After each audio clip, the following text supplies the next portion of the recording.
Recently, Special Counsel Robert Mueller wrapped up his report into claims that Donald Trump colluded with Russia during the 2016 presidential campaign.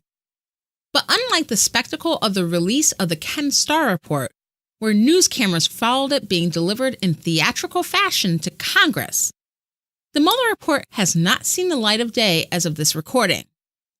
New Attorney General William P. Barr instead issued a 4-page letter summarizing the findings. According to Barr's interpretation of Mueller's report, quote, "While this report does not conclude that the president committed a crime, it also does not exonerate him," end quote. Conservatives and liberals alike have seized on Barr's words, particularly the first half of this statement, and have concluded that, well, Trump was vindicated. The Democrats have egg on their faces, and to not accept the report is just sour grapes at best, and wanting a terrible fate for our country at worst. Here's the problem with that narrative.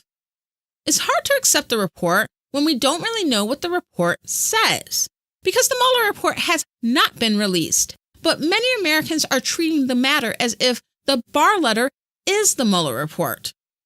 This rush to believe in Trump's exoneration based on incomplete information reminds me of kind of an embarrassing situation I experienced when I was a teenager.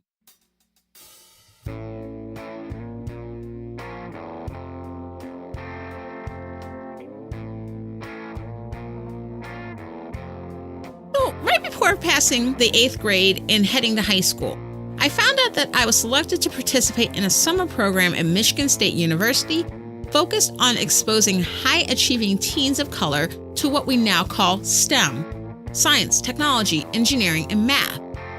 There were maybe about 2 or 3 dozen students selected for the program across the entire state of Michigan. During these 6 weeks in East Lansing, we attended hard science-related workshops across the university led by MSU professors. That summer, which was back in 1995, I wrote my first email, and we built small toy cars propelled by small CO2 cartridges. These were really neat experiences. Now, what also excited me as a 14-year-old girl who went to an all-girls Catholic school were the boys. There was one boy in particular named Mike that I thought was cute. He's from a suburb right outside Detroit, and he seemed cool. He was fun to talk to and hang out with, and we hung out pretty often during the first part of this experience. But there was no way I was going to tell him I liked him. Well, at some point, I made the mistake of mentioning my feelings for Mike to my roommate, Angela. And a couple of days after that, Mike inexplicably stopped speaking to me. I asked him what was up, but he wouldn't say anything, so I left it alone. Later, I find out that Mike had heard from Angela I had a crush on him, but he didn't like me back.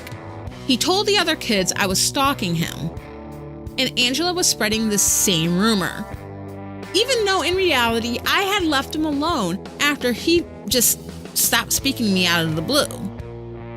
And not long after that, Mike and Angela started dating. So yeah, Angela had an ulterior motive for spreading this rumor. But because of their actions, the other kids in the program believed that this shy fat girl in their group was obsessed with this popular boy with no desire to date her, to the point of stalking him, even though it wasn't true. And I got bullied the rest of the time we were there based on a lie. 16th century writer Jonathan Swift said it best: "Falsehood flies, and the truth comes limping after." I'm your host, Jaye Poole, and this is Potstirrer Podcast.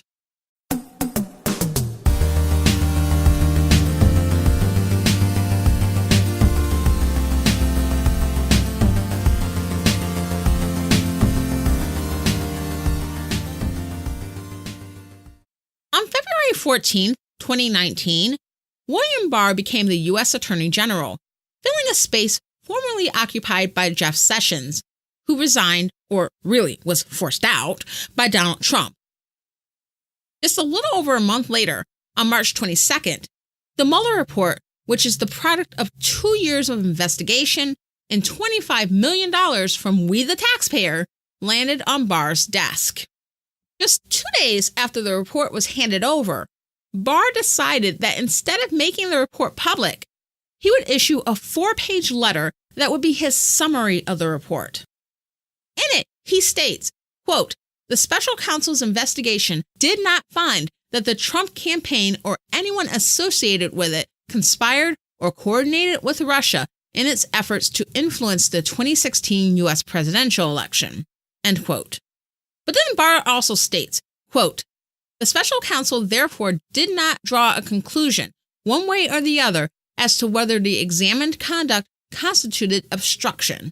Instead, for each of the relevant actions investigated, the report sets out evidence on both sides of the question and leaves unresolved what the special counsel views as difficult issues of law and fact concerning whether the president's actions and intent could be viewed as obstruction," end quote. Dear Leader sees this as vindication, stating, quote, "It was a complete and total exoneration," end quote. But at the same time, his Justice Department is dragging its feet when Congress has asked for the entire report. As of this recording, the Mueller report has not been made public.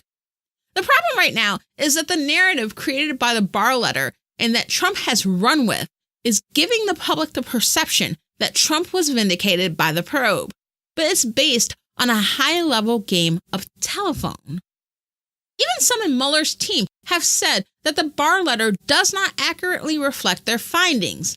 And not only that, several indictments have come out of the Mueller probe, so this idea that they've found nothing doesn't seem quite right. Now, of course, it could be that Mueller's actual conclusions were close to what Barr stated, and there could be several reasons for that. There really was nothing, or Mueller found nothing, or he felt that any Trump crimes were outside of the scope of the investigation, or that whatever was found he felt should be handled by Congress through its impeachment power. But we don't know because the actual report hasn't been released. But Jaye, Barr read the report and gave us what he thought. Why shouldn't we be able to trust it? Isn't this just liberals not wanting to accept the truth? You don't want someone who was just installed by the very man who is being investigated summarizing the conclusions of that investigation. Even if the summary is not biased, it's not going to be trusted because the person who wrote it is inherently compromised. Mueller is a Republican, yet the reason many people, including liberals, trusted him to run the investigation is because he served as FBI director under a Republican and a Democratic president. And not only that, he served 12 years, 2 years longer than a typical term for FBI director because President Obama vouched for him. Now, it remains to be seen if this trust was misguided or misplaced. But the point is, you don't want the appearance of bias, especially when it comes to allegations of a serious nature.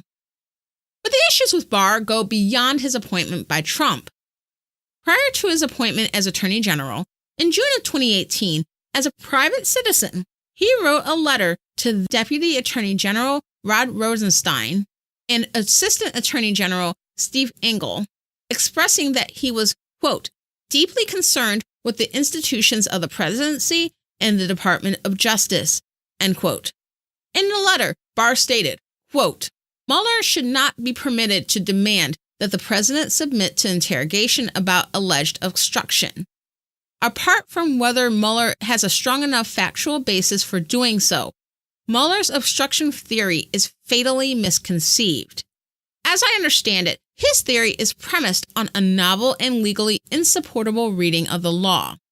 Moreover, in my view, if credited by the department, it would have grave consequences far beyond the immediate confines of this case and would do lasting damage to the presidency and to the administration of law within the executive branch, end quote.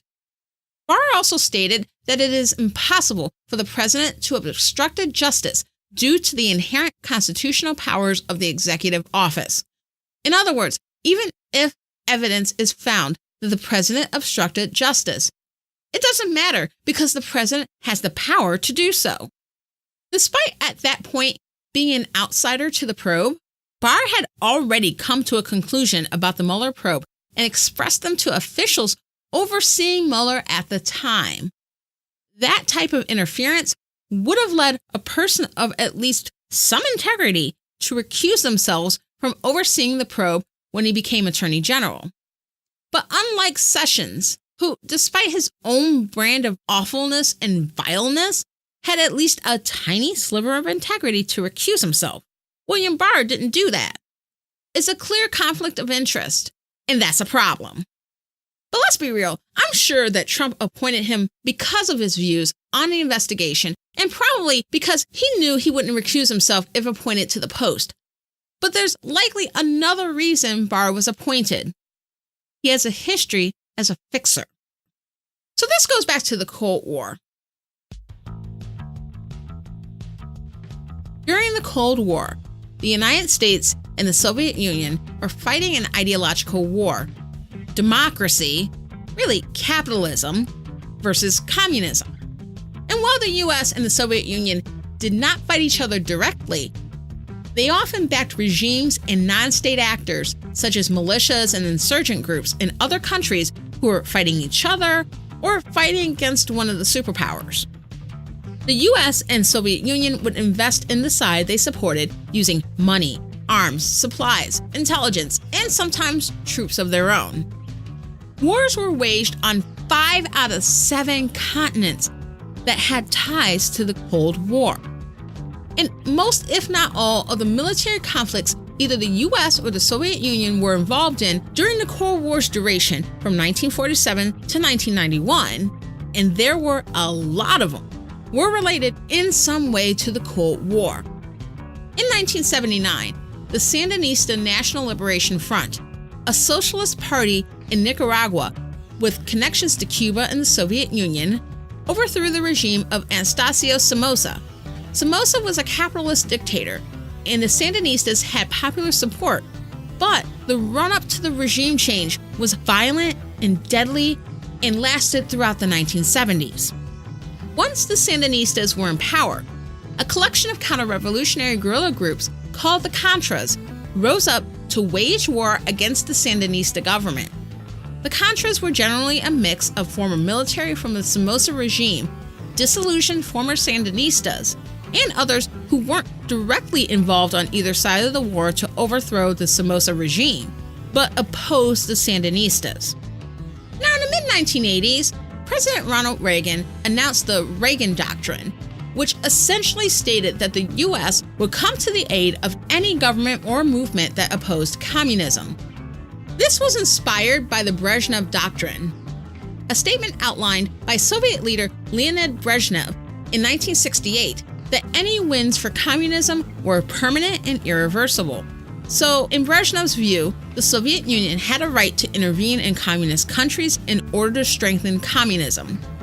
But while the Reagan Doctrine was announced in 1985, it was in effect long before that. The U.S. government opposed the Sandinistas and were alarmed of increasing communist presence on this half of the globe and so close to home. So they decided to get involved and support the Contras starting in the early 1980s. The CIA encouraged unification of the Contras and provided them with arms, supplies, and strategic oversight. But here in the States, popular opposition grew towards U.S. involvement in Nicaragua, especially because the Sandinistas had popular support, free elections, and the Contras were underperforming, among other reasons. And because of that, a series of bills were enacted called the Bolin Amendments, which sought to limit funding for assistance to the Contras. The strongest of these amendments was the Third Bolin Amendment, which was passed by Congress and signed into law by Reagan in 1984. The Third Bolin Amendment banned funds provided to the CIA and Department of Defense to be used in Nicaragua for military purposes. Another amendment passed in 1985 banned any funds used in Nicaragua, regardless of the agency that spent them, to be used for military purposes. So around the same time as the fighting in Nicaragua between the Sandinistas and the Contras, the Lebanese Civil War was being waged in the Middle East. Just briefly, the Lebanese Civil War occurred between 1975 and 1990. Lebanon was multicultural and included a population of people of different religions and sects. The Lebanese government at the start of the war was run by Maronite Christians, who were historically advantaged during French colonial rule earlier in the 20th century, and were supported by the West, including the United States. The Muslim population increased in relation to the Christian population in Lebanon due to the settlement of Palestinians who were kicked out of Israel during wars in 1948 and 1967. This led to the different non-Maronite groups, such as secular Pan-Arabists and Palestinian transplants, seeking more power.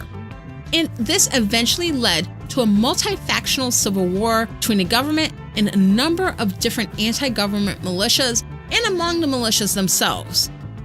Many of these militias were allied with left-wing and Pan-Arabist groups that had ties to the Soviet Union. And some Muslim factions were also assisted by the PLO, a Palestinian militant group run by Yasser Arafat, and Hezbollah, a Shia Muslim militant group backed by Iran. Well, between 1982 and 1991, Hezbollah captured over 100 foreign nationals as hostages in Lebanon, including American citizens.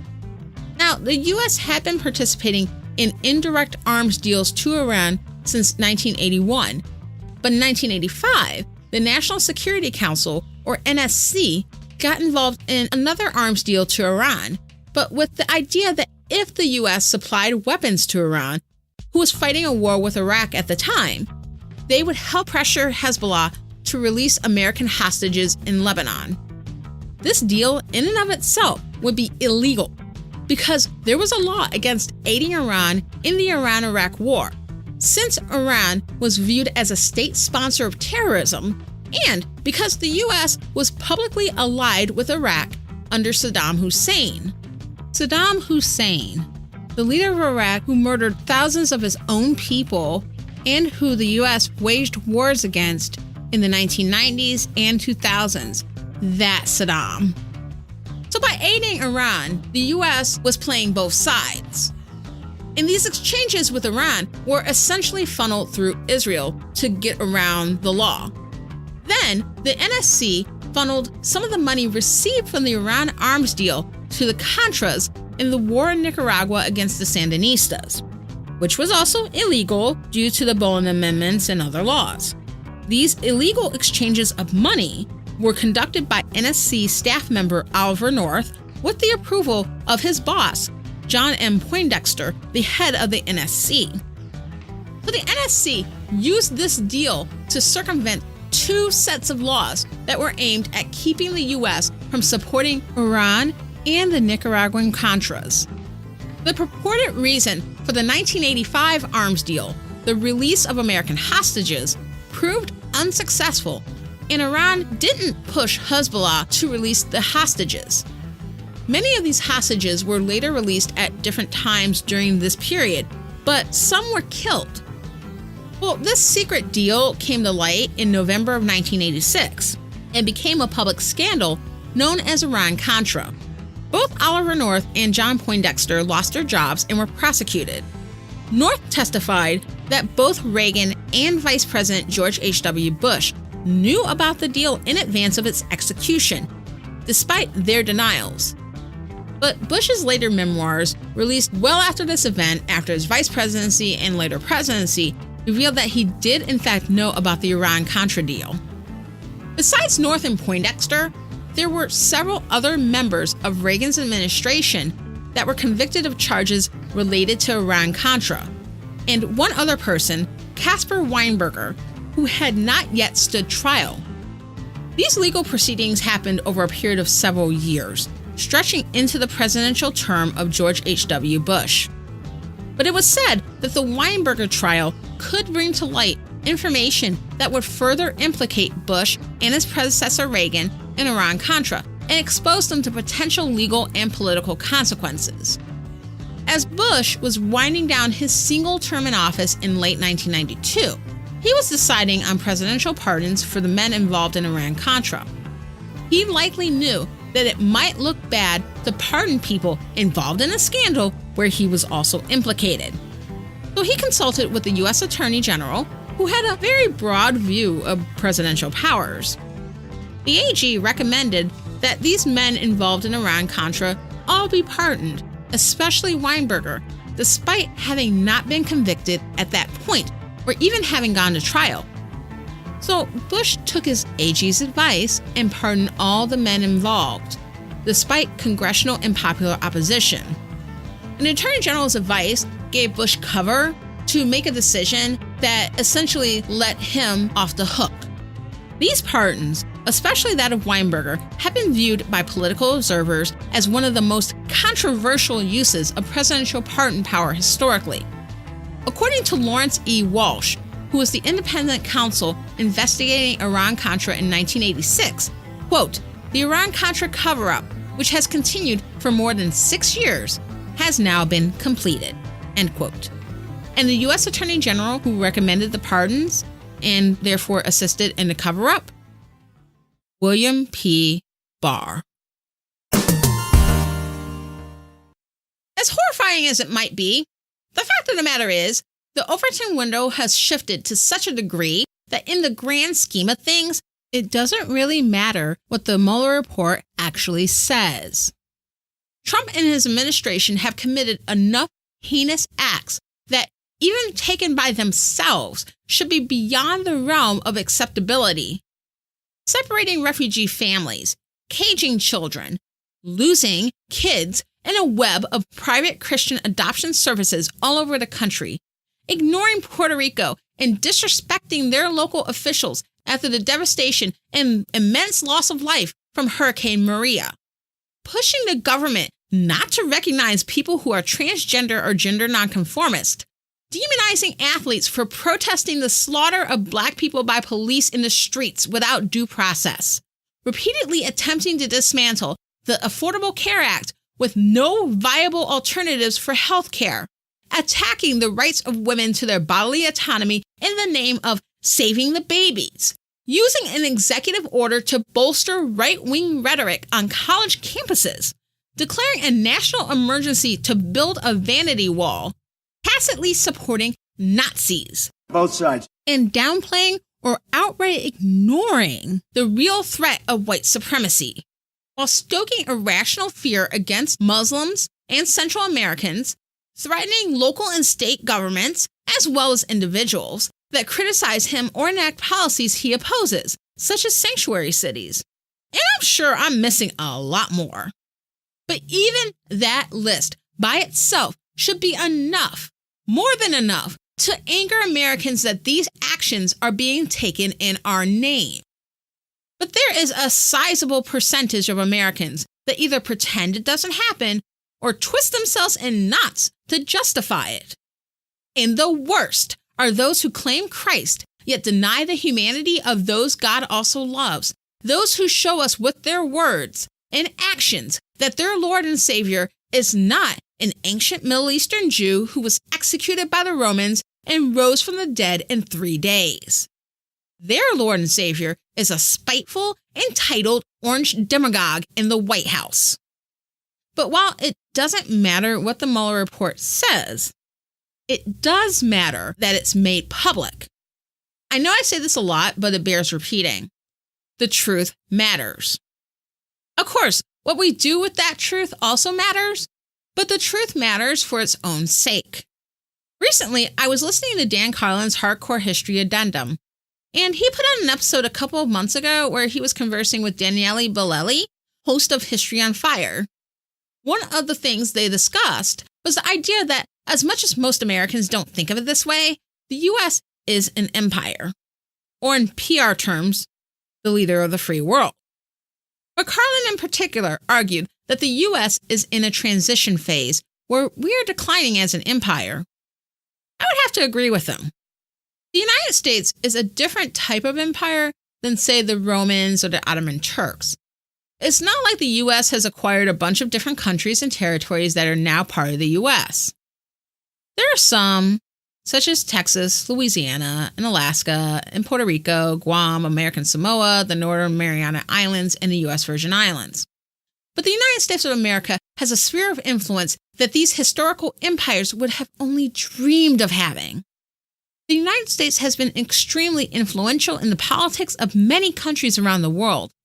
We've had a hand in backing regimes and overthrowing popularly elected governments of many countries on various continents. We have supported wars we ostensibly had nothing to do with through arms deals and alliances. We still have military bases in several countries around the globe.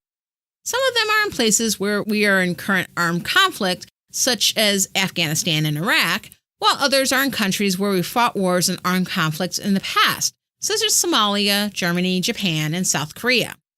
Still more are in countries like Brazil and Australia.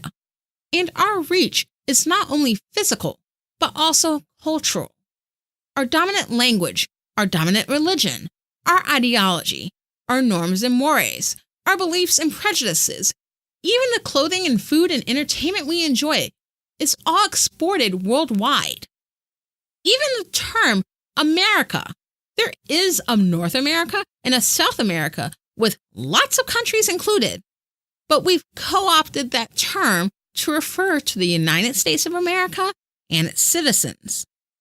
What the United States lacks in real estate, we more than make up for in tentacles. But empires never last forever. When you're on top, everyone else is gunning for you. Don't be caught sleeping. Catch is, you got to take a rest sometimes. You know, guys, we're living through the end of an empire. It won't take some outside country or some non-state actor, such as a terrorist network, to invade us for our status as leader of the free world to be over. Could it be the final nail in the coffin sometime in the future? Sure, though it's not required. But the U.S. is destroying itself on its own. To have a functioning democracy, you need an educated and invested populace. When I say educated, I'm saying competently educated in terms of how government works, what the parties and the officials are doing, ideologies, current events, stuff like that. You don't have to have a degree in politics. Just be decently aware of how government works and how it affects people. Not just you, how it affects people in general. Just basic political literacy. By invested, I mean putting in the time and effort into actively keeping elected officials accountable, whether it's by voting, volunteering for campaigns, parties or interest groups, writing officials, or working outside the system by organizing or attending protests, demonstrations, events along those lines. Even taking the opportunity to run for office yourself. But we live in a society where we have a sizable percentage of the population that believes to this day that former President Barack Obama wasn't really born in Hawaii and that he's a socialist communist Muslim with an anti-white Christian pastor. Explain that shit. While Donald Trump is an expert businessman with several bankruptcies to his name and a devout Christian who has stated he has no need for forgiveness, when the need for forgiveness is one of the few non-negotiables in Christianity. We live in a society where people believe that Nazis were leftists because socialist was in their name. I'm sure these same people also believe North Korea is a fledgling democratic republic because its full name is the Democratic People's Republic of Korea. We live in a society where many people don't see the importance of voting, so they just don't. We're lucky to hit 60% turnout. But I think this is all by design. In many other countries, an educated populace is considered vital. And when the government does something a sizable percentage of citizens don't like, they take to the streets. Even in countries with limited freedoms, there's a tipping point that leads to disaffected citizens taking to the streets, such as the Arab Spring. But in the U.S., we may have protests, but these are usually small in comparison, especially in relation to the population overall. In something as basic as voting, we don't get out there and vote. And we sit back while voting rights are being eroded. I think there are a number of factors as to how our populace has gotten to the point that we can't sustain a healthy democracy. Our education system is tiered, meaning the type of basic K-12 education you're likely to have access to is largely based on class, race, and region. In most places in the U.S., K-12 school funding is largely based on property taxes. Generally speaking, the more your property is worth, the higher your property taxes. And if you live in a neighborhood that is more in demand, which likely is going to have higher home prices because of that demand, property taxes are going to be higher, and that means more funding towards local schools. But in areas that are not as much in demand, neighborhoods where people might be leaving or have already left, or where the makeup of the neighborhood is less desirable for moneyed families, the housing will be cheaper. It may also be more likely to have a transient population. The people who own properties see them as cheap investments instead of homes to live in and raise families, and so they rent them out to tenants who may or may not establish roots there. All of that contributes to a smaller tax base and less money for schools. Is money everything? No, but it does make a difference between quality facilities and rundown buildings. It makes a difference between being able to offer a diversity of quality learning experiences, such as advanced placement or international baccalaureate courses, language courses, and immersive language experiences, the arts and music, and extracurriculars such as a number of different sports, academic clubs, and skill teams, and on the other hand, only being able to offer the bare minimum for students. It makes a difference between attracting quality teachers or having them run for the hills. Money is not everything, but it's a lot of it. And that's not even counting families that can afford to opt out of public education altogether and send their children to private schools. And on top of that, what values are being taught? Are we teaching poor and middle-class students to aspire to become cogs in the machine and respect authority? Are we teaching wealthy students that they're the future leaders and as such have no accountability? When we look at our political leaders, most of them, especially those who make it to federal and state office, are people of means, people of wealth. They're most often high-level business people and lawyers. It's not often that we get someone like Congresswoman Alexandria Ocasio-Cortez, who was a bartender in New York in a national level office. And since she's been in office, she has been a favorite target of the right. Part of it is because of being a young Latina woman joining an institution dominated by older white men. But the other part of it is class. Working class bartenders aren't supposed to become members of Congress. That's for the big boys. And while they can tell the rest of us what we need, we better remember our place. And class divides in the United States often overlap with racial divides. Even though racial segregation laws are no longer in effect, we still have segregated neighborhoods and schools and communities in practice.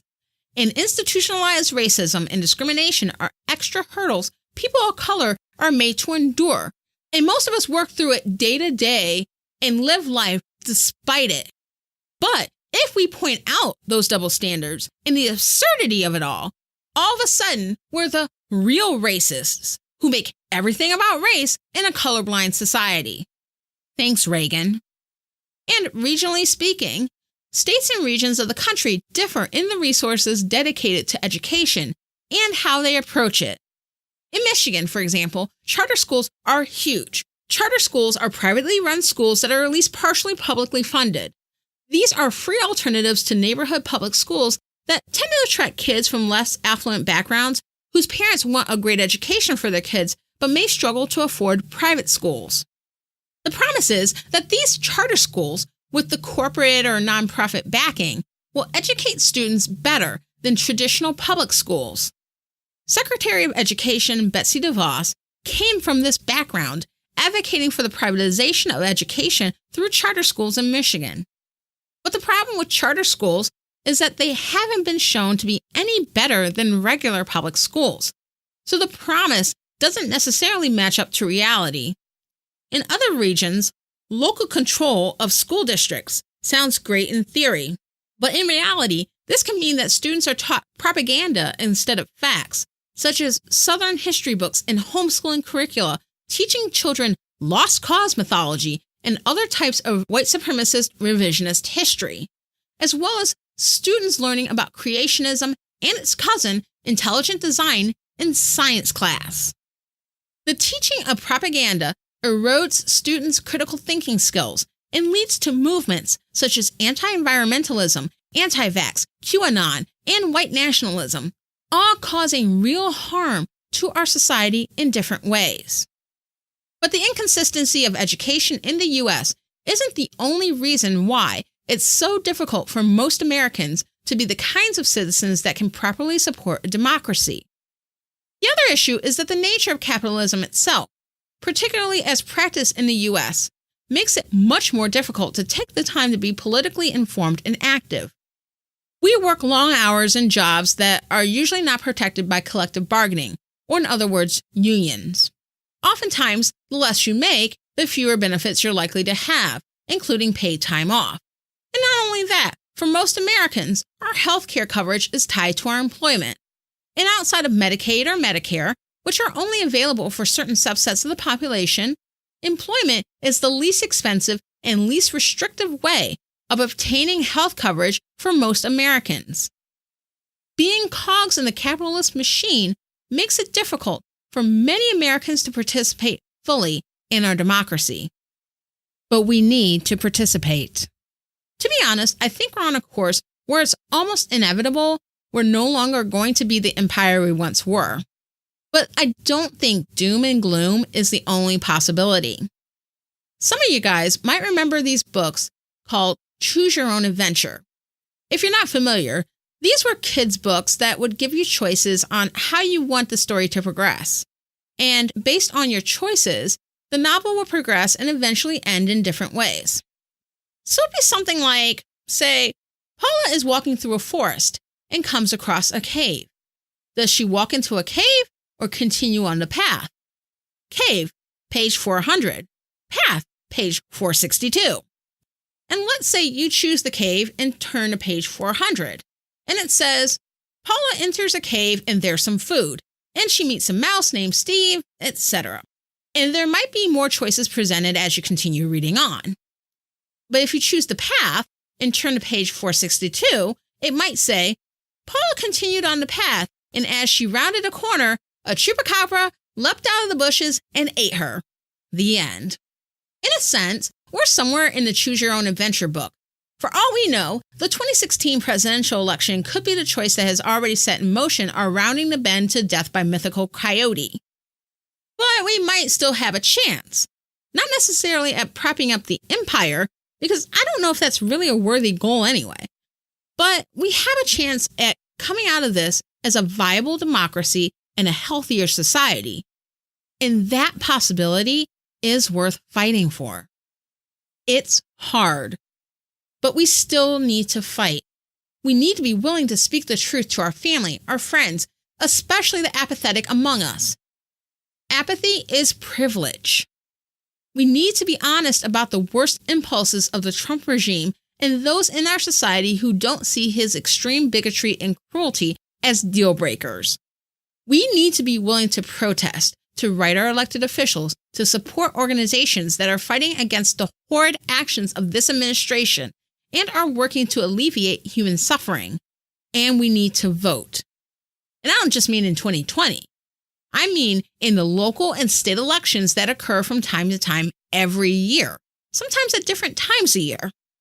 We need to support ways that will reduce the opportunity cost for people who live paycheck to paycheck or are struggling to even do that to participate fully in a democracy, such as universal health care, equal access to education, more access to upward mobility, expanded voting access instead of voter suppression, and Election Day as a holiday.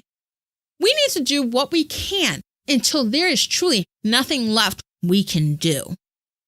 It might not seem like it now, but know that the truth does matter.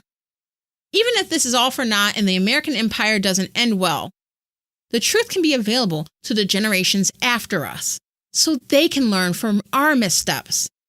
The truth matters, not only in the present, but for generations to come. Evil leadership and the decline of empire are real conditions in our true-to-life universe. But it also sounds like a storyline you would see in the world of comics. Brian, Phil, Daryl, and Sly explore the Marvel Universe and delve into Shazam, formerly known as Captain Marvel, in the latest in divisive issues. It's a really fun episode, tigers and business suits and more, so definitely check it out. Go to iTunes, Stitcher, or your favorite podcatcher or go to franzradio.com/divisive issues for this and all of the awesome episodes of Divisive Issues. And for all of the wonderful podcasts, blogs, and more from Flying Machine, go to flyingmachine.network. Thank you very much for listening to Potstirrer Podcast. If you enjoyed this podcast, subscribe on Apple Podcasts, Spotify, or your favorite podcatcher. Go to potstirrerpodcast.com/download, and links to the show on various podcast players are posted there. If you subscribe, you can download episodes as soon as they're available. No lag time. Want to share your thoughts on an episode or talk about any story or issue related to politics, religion, or history? Go to Potstirrer Podcast discussion group, enter it in on a Facebook search bar, and click to join. I'm Jaye Poole. Let's fight for America's future because freedom is not free.